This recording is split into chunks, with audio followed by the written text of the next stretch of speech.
ನಾನು ಸಚಿವ ಸ್ಥಾನವನ್ನ ಯಾರ ಬಳಿಯೂ ಕೇಳಲು ಹೋಗಲ್ಲ. ನನ್ನ ಶ್ವಾಸ ಇದ್ರೆ ನಾನು ಬೆಂಗಳೂರಿಗೆ ಸಚಿವ ಸ್ಥಾನ ಕೇಳಲು ಹೋಗೋದಿಲ್ಲ. ಯಾರ ಕಾಲಿಗೂ ಬೀಳೋದಿಲ್ಲ. ಯಾವ ನಾಯಕನ ಹಿಂದೆ ಸುತ್ತು ಬರುತ್ತಾ ತಿರುಗಾಡಲು ಹೋಗೋದಿಲ್ಲ. ನಾನು ರಾಜಕೀಯದಲ್ಲಿ ಸ್ವಾಭಿಮಾನ ಬಿಟ್ಟಿಲ್ಲ. ಈ ಹಿಂದೆ ನನ್ನನ್ನ ಕರೆದು ತಪ್ಪು ಮಾಡಿದ್ರು, ಆಗ್ಲೂ ನಾನು ಸಚಿವ ಸ್ಥಾನ ಕೇಳಿರಲಿಲ್ಲ ಅಂತ ಕುಂದಾಪುರ ಕ್ಷೇತ್ರ ಶಾಸಕ ಹಾಲಾಡಿ ಶ್ರೀನಿವಾಸ್ ಶೆಟ್ಟಿ ಹೇಳಿದ್ದಾರೆ. ಮಾಧ್ಯಮಗಳಿಗೆ ಪ್ರತಿಕ್ರಿಯೆ ನೀಡಿದ ಅವರು, ನಾನು ರಾಜಕೀಯ ಲಾಬಿ ಜಾತಿವಾದಿತನ ಮಾಡೋದಿಲ್ಲ. ಯಾರ ಕಾಲಿಗೂ ಬಿದ್ದು ನಾನು ಕೆಲಸ ತೆಗೆದುಕೊಳ್ಳೋದಿಲ್ಲ. ಕೆಲಸ ಕೊಟ್ರೆ ನಾನು ಅದನ್ನ ನಿಭಾಯಿಸ್ತೇನೆ ಅಂತ ಹೇಳಿದ್ರು. ನಾನು ಮಂತ್ರಿಯಾದ್ರೆ ಸರ್ಕಾರಿ ಕಾರು ತೆಗೆದುಕೊಳ್ಳೋದಿಲ್ಲ. ನನಗೆ ಎಸ್ಕಾರ್ಟ್ ತೆಗೆದುಕೊಳ್ಳೋದು ಬೇಕಾಗಿಲ್ಲ. ನನಗೆ ಗನ್ ಮ್ಯಾನ್ ಕೂಡ ಬೇಡ ಅಂತ ಹಾಲಾಡಿ ಹೇಳಿದ್ದಾರೆ. ಇನ್ನು ಮುಂದುವರೆದು ಮಾತನಾಡಿದ ಅವರು, ನಾನು ಹೆಡ್ಡ ರಾಜಕಾರಣಿ ಅಲ್ಲ. ನನ್ನದು ನೇರ ನುಡಿಯ ರಾಜಕಾರಣ, ದುರಹಂಕಾರ ಅಲ್ಲ. ನಾನು ಯಾರ ಭಯದಲ್ಲೂ ಇಲ್ಲ. ಮತದಾರರ ಮತ್ತು ಕಾರ್ಯಕರ್ತರ ಋಣದಲ್ಲಿ ಮಾತ್ರ ನಾನಿರೋದಂತ ಹೇಳಿದ್ದಾರೆ. ಹಾಲಾಡಿ ಶ್ರೀನಿವಾಸ್ ಶೆಟ್ಟಿ ಅವರು ಸತತ 5 ಬಾರಿ ಗೆದ್ದು ಬಂದಿರುವ ನಾಯಕರಾಗಿದ್ದಾರೆ. ಪ್ರಜಾಪ್ರಭುತ್ವದಲ್ಲಿ ಹೇಳಿ ಕೊಡುವಂತಹದ್ದಲ್ಲ. It is not a great democracy. ಒಳ್ಳೆ ಡೆಮೋಕ್ರಸಿ ಇದಲ್ಲ, ಈ ದೇಶದಲ್ಲ ಇಲ್ಲ. ನೆವರ್ ನೆವರ್ ನೆವರ್ ಸ್ವಾರ್ಥ ಇದ್ದರೆ ನಾನಾಗಿ ಕೇಳಲಿಕ್ಕೆ ಹೋಗುವುದಿಲ್ಲ. ಇಲ್ಲ. ಜಾತಿತನ, ಜಾತಿ ಸಂಘಕ್ಕೆ ನನ್ನ ಹುಟ್ಟಿನಿಂದ ಹೋಗ್ಲಿಲ್ಲ. ಈ 2 ಜಿಲ್ಲೆದು ದೊಡ್ಡ ಜಾತಿಯಲ್ಲಿ ನಾನು ಹುಟ್ಟಿದ್ದೇನೆ. ಆ ಜಾತಿಯಲ್ಲಿ ಹುಟ್ಟಬೇಕಂತ ನಾನು ಹುಟ್ಟಲಿಲ್ಲ, ಆಕಸ್ಮಿಕ ಹುಟ್ಟಿದ್ದೇನೆ. ನಾನು ಎಲ್ಲಾ ಜಾತಿಯವರು ನನಗೆ ಮತ ಹಾಕಿ ನನ್ನನ್ನು ಶಾಸಕರು ಮಾಡಿದ್ದಾರೆ. ನಾನು ಒಂದು ಜಾತಿಗೆ ಮೀಸಲಾಗಿಲ್ಲ. ನನಗೆ ಎಲ್ಲಾ ಜಾತಿಯವರು ನಾನೊಬ್ಬ ಜನಪ್ರತಿನಿಧಿ. ಜಾತಿಯ ಉದ್ಧಾರಕ್ಕೆ ನನಗೆ ಎಲ್ಲ ಜಾತಿಯವರು ಓಟ್ ಹಾಕಿದ್ದಲ್ಲ.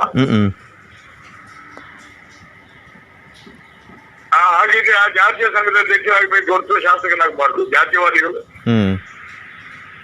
ಅವರು ಶಾಸಕರಾಗಬಾರ್ದು, ಅವರು ಜಾತಿಯ ಸಂಘದಲ್ಲಿ ಅಧ್ಯಕ್ಷರಾಗಬೇಕು. ನಾಟಿಕೆಯ ಮಾತೇ ಇಲ್ಲ. ಅದರಲ್ಲಿ ಕೇಳಬೇಕು ಬೇಡ.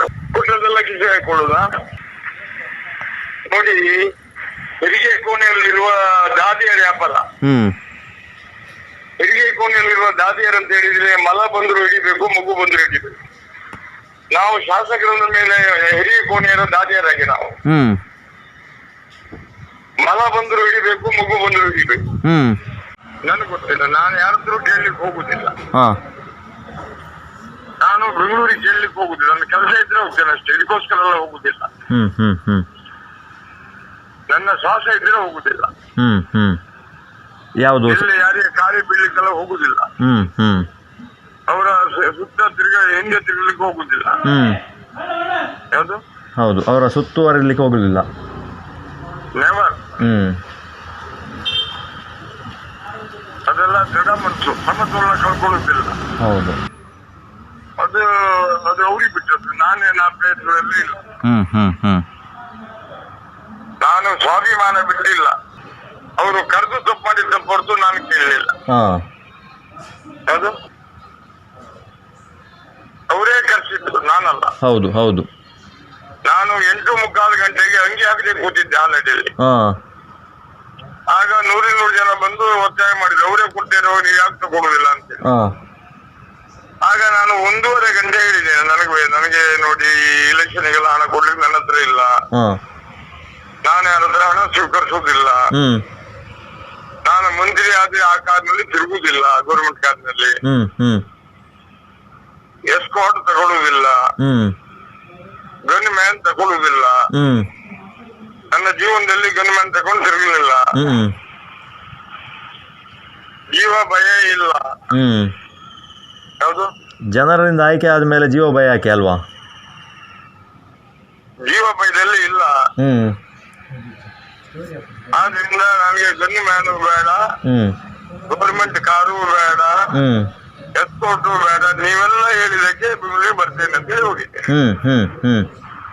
ಬೆಳಿಗ್ಗೆ ಬುಕ್ಕೆಗಳೆಲ್ಲ ಕೊಟ್ಟರು ನಮ್ಮ ಜಿಲ್ಲೆ ಶಾಸಕರು. ನನ್ನ ರೂಮಿಗೆ ಪಾಸು ಬಂತು. ನಾನು ಒಂದು ಶಬ್ದ ತಲೆ ಬೆಂಕಿ ಕೇಳಿದೆ, ಅಧಿಕೃತವಾಗಿ ನಿಮ್ಗೆ ಲೆಟರ್ ಇದ್ರೆ ನಾನು ಬರುವುದಿಲ್ಲ ಅಂತ ಹೇಳಿ. ಅದು 10:30 ಗಂಟೆಗೆ. ಅಧಿಕೃತವಾಗಿ ನಂಗೆ ಲೆಟರ್ ಬರಬೇಕು, ಬರ್ತೇನೆ. ಹೌದು. ಆಗ ಎಲ್ಲರೂ ನನ್ನ ರೂಮ್ ನಲ್ಲಿ ಇದ್ದರು. ಎಲ್ಲ MLA ಗಳು ಶಿವಕುಮಾರ್ ಓಜೆ ಭಟ್ ಎಲ್ಲರೂ ನಂದು ಮೇಲಿತ್ತು. ಹಾಂ ಕಡೆಗೆ ಅಧಿಕೃತವಾಗಿ ಲೆಟರ್ ಬೇಕಂತ ಹೇಳಿದಾಗ ಸಾನ್ಗೌಡ್ರಿಗೆ ಫೋನ್ ಮಾಡಿದಾಗ ನಮ್ಮದಾರು ಮಾಡಿದ್ರು. ಹಾ. ಈಗ ಬರ್ತದೆ ಈಗ ಬರ್ತದೆ ಈಗ ಬರ್ತದೆ ಅಂತ ಅವ್ರು ಹೇಳಿ ಹಾಂ ಕಡೆಗೆ ಅನಧಿಕೃತ ಆಯ್ತು. ಹಾಂ ಯಾವುದು ಅನಧಿಕೃತ ಆಯಿತು. ಹೌದು. ಹಾಂ